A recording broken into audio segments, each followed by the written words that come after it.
Welcome back, folks. It's Thursday, November 14th, 2024. Born on this date in 1954, former U.S. Secretary of State Condoleezza Rice of Birmingham. She's still not running. It's National Pickle Day, so have you a kerosene cucumber. We have lots of politics today, Lord help us. We also have a new name for a future prison. My name's Ike Morgan, and we're down in Alabama.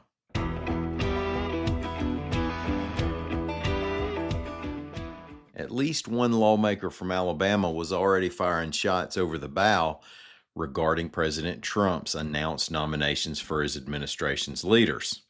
AL.com's Howard Koplowitz reports that U.S. Senator Tommy Tuberville warned fellow Republican senators against opposing the confirmation of recently resigned Congressman Matt Gaetz for U.S. Attorney General. Said Tuberville, quote, "If you want to get in the way, fine. But we're going to try to get you out of the Senate, too, if you try to do that," end quote. Now, that doesn't mean that Tuberville expected the Gaetz nomination any more than the rest of the Senate did. News outlets, including the New Republic, reported that upon learning the news, Tuberville let out a surprised, "Holy cow." The Tuberville threat might be another indication that Gaetz for AG could be the toughest confirmation immediately facing the Trump administration. Remember that in January 2023, during voting for House Speaker, Gaetz and Congressman Mike Rogers, a Sachs Republican, looked as if they might square off in a fight on the House floor. Gaetz was among those blocking Kevin McCarthy's speaker bid at the time. Later that year, the House was thrown into more chaos as Gaetz led a successful effort to remove McCarthy from the position. McCarthy has claimed Gaetz's motivation was a House Ethics Committee investigation over allegations of Gaetz paying for sex with a 17-year-old. The Justice Department dropped a related criminal investigation against Gaetz, and the House investigation was ongoing until Gaetz resigned the House yesterday.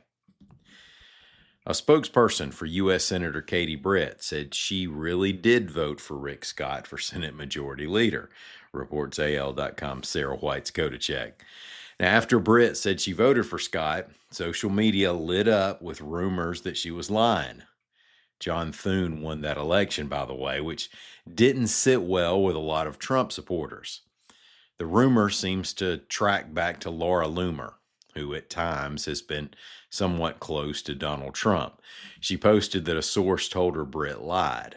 Apparently, though, she's also had sources tell her things about 9/11, school shootings, and even Ron DeSantis' wife's cancer that don't bear repeating here. Scott thanked Britt for her support, and Britt, as well as fellow Scott supporter Tommy Tuberville, both said they'd support Majority Leader Thune. There's a new statue of John Lewis in Montgomery, reports AL.com's Heather Gann.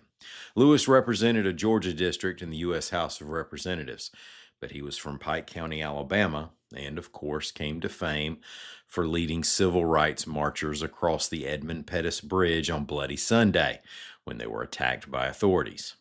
The statue was unveiled at the Equal Justice Initiative's Legacy Plaza. It joins statues of Martin Luther King Jr. and Rosa Parks. A state board has passed resolutions on the transfer of property and construction contract for the new men's prison in Escambia County, reports AL.com's Mike Kaysen. Now, that's the second of two prisons that are being built as part of the current plan. The one in Elmore County is already under construction and expected to be finished in around a year and a half. The same board also put a name on the Elmore County Prison, the Governor K. Ivey Correctional Complex. So just think, one day you might be able to tell somebody you did your time at the K. Ivey spearheaded the prison plan, which started out with a $1.3 billion price tag. Now, however, the cost of the Elmore County Prison alone is approaching that number. So paying for the Escambia prison is another hurdle to clear in the future. Still, State Senate Minority Leader Bobby Singleton, a Greensboro Democrat, is on board with the Republican-led plan, considering demands from the U.S. Department of Justice that Alabama improve the state of its prisons. Singleton said, quote, "Building prisons is not sexy. I would rather spend money on building schools or doing something else. But the federal government has said that we need to do something about our prisons," end quote. Now, I don't do a lot of opinion here, and God bless Governor Ivey, but would it not be more applicable to name prisons after famous inmates? I don't want to be hurtful to anybody, but I feel like they've walked the yard and earned it. Scrushy or Siegelman, or you could build prisons for years and never run out of former Jefferson County commissioners. It's just a thought to file away. That's all, folks. Thank you so much for listening to us. We are going to be back here again tomorrow. Until then, y'all come on by and see what we're up to. We're on the World Wide Web at al.com.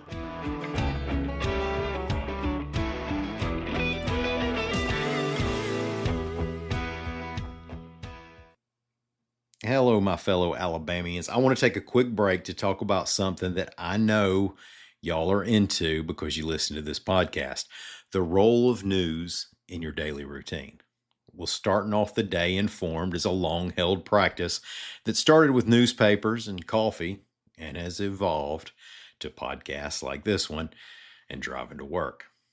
But if you miss the feeling of sitting down with in-depth local reporting, consider subscribing to the Huntsville Times, Birmingham News, or Mobile Press Register digital editions.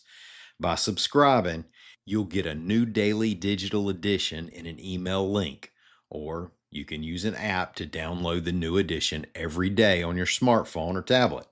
You also get exclusive access to stories written for our subscribers. Down in Alabama, listeners get your first month free by going to al.com/digital subscription/exclusive and enter the promo code DIA24. Down in Alabama 24. You get that. It's just $10 a month after that to support the reporting that changes laws and lives in our state. Thank you for your support.